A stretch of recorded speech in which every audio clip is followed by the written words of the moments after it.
na ang panahon ng mga mababait at ng mga resilient. Ang mga mababait, ginago. Ang mga resilient, tinarantado. Hindi nauubra sa atin yung bait-baitan, kini-kinian, tahimik-tahimikan, patawad pero hindi po. Hindi ko sisimplihan, hindi ko babaitan ang mensahe ko ngayon dahil hindi naman sila mababait. Sa katunayan, mga hayop sila. So bakit natin babaitan ang mensahe natin?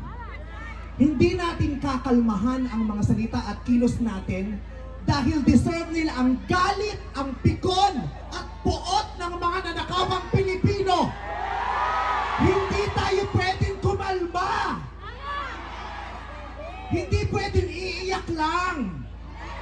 Hindi pwedeng magtitiis lang, hindi tayo kakalma. Hindi ko kayang maging magalang sa kanila dahil mga bastos sila. Mga salaula sila at mga baboy sila. Mananahimik pa rin ba tayo?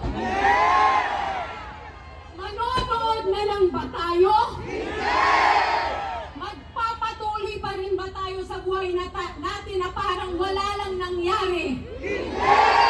Hindi na!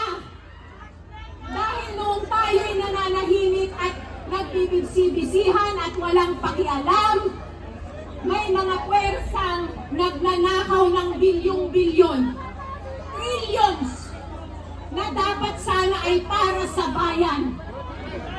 Kung magpapabaya tayo, mauulit lang ng mauulit ang pangluloko at panggagago. O Bishop, hanggang doon lang po ako. Gusto ba natin yun? Pangulo, wala na pong tiwala sa kanya ang taong bayan.